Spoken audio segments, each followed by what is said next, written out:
Nag-file sila ng kaso, nanalo tayo. Yung papel, sa totoong buhay, between nations, yung papel, wala yan. Kung sino yung tigas, United States, Britain, ano, pagka ginusto nilang ganyan, tayo, nanalo. Ngayon, pagdating ko, ang barko nandyan sa West Philippine Sea, China boat, ship. Tayo, wala na. Tapos sabi nila, itong papel na sa kaso nanalo tayo, ipursu mo. Pinursu ko. Walang nangyari. Sabi, actually, sa usapang bugoy, sabihin ko sa iyo, bigay mo sa akin, sabihin ko, ang ina papel lang yan. Itatapon ko yan sa wastebasket. Just recently, we celebrated the 10th anniversary of the final and binding 2016 Arbitral Award, which stands as a definite benchmark for the interpretation and application of the UNCLOS. This is not a claim that we advance alone, nor is it one that we will abandon. Your government will do all that is necessary to continue upholding this award, utilizing every peaceful and legal means available to the Republic against any attempt, foreign or domestic, to undermine this achievement. Enzo Recto, kalaban ang katiwalian at kasinungalingan, kakampi sa katotohanan at kabutihan. Our unity and collective consciousness are challenged now greater than ever before. A common threat lies before us, directed against our dignity and self-respect. Of late, our very humanity has been called into question. Let me remind our friends and our detractors, Filipinos are a noble, kind, gracious, and great race. We are not greedy, we are not racists, we are not liars.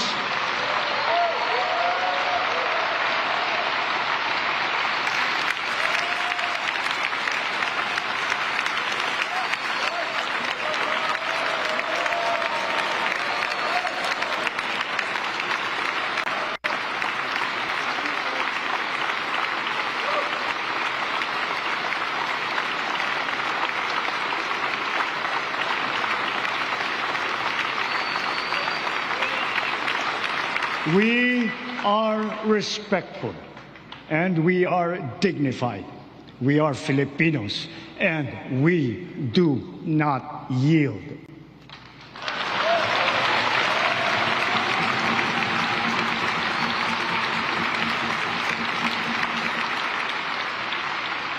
Just recently, we celebrated the 10th anniversary of the final and binding 2016 Arbitral Award, which stands as a definite benchmark for the interpretation and application of the UNCLOS. This is not a claim that we advance alone, nor is it one that we will abandon.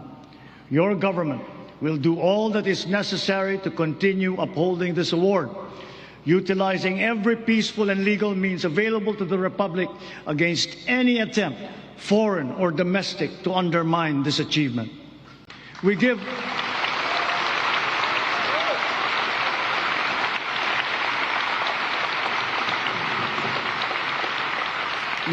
honor to our armed forces, the Coast Guard, even our fisherfolk, who all continue to patrol and ply our seas in the face of great risk. To them, we owe collective gratitude and appreciation, for it is they who give life to the letter and spirit of the Arbitral Award.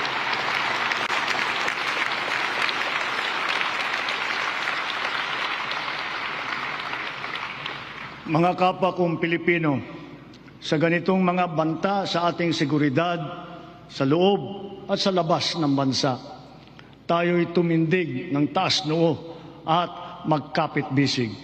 Dahil tayo man ay magkakaiba sa maraming bagay, iisa lang tayong lahi. Tayong lahat ay Pilipino, Pilipino sa diwa, Pilipino sa dugo. Manaig nawa ang pagkakaisa at ang pagmamahal natin sa inang bayan at sa kapwa Pilipino. Sa bagay na ito, hindi tayo magkakatunggali. Tayo ay magkakabigkis tulad ng ating pinamana sa ating buong kasaysayan. Sa mga pang-aalipusta, hindi tayo matitinag. Sa manlulupig, hindi tayo pasisiil.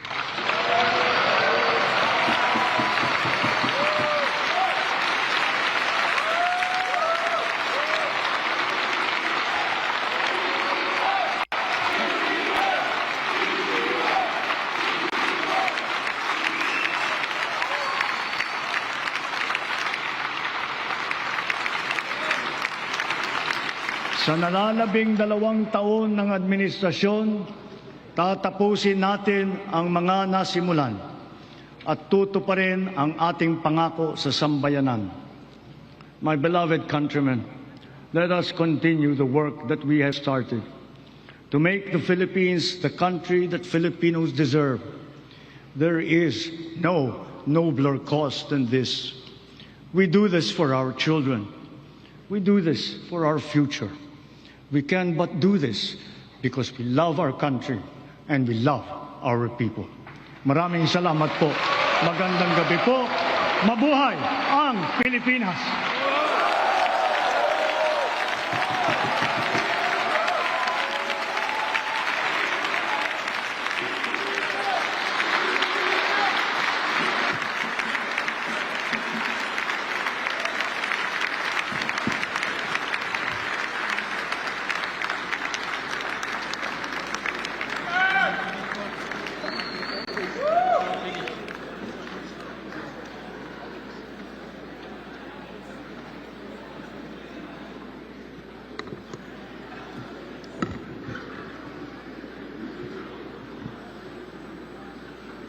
Bunyog, bunyog, halikan na kasama ka.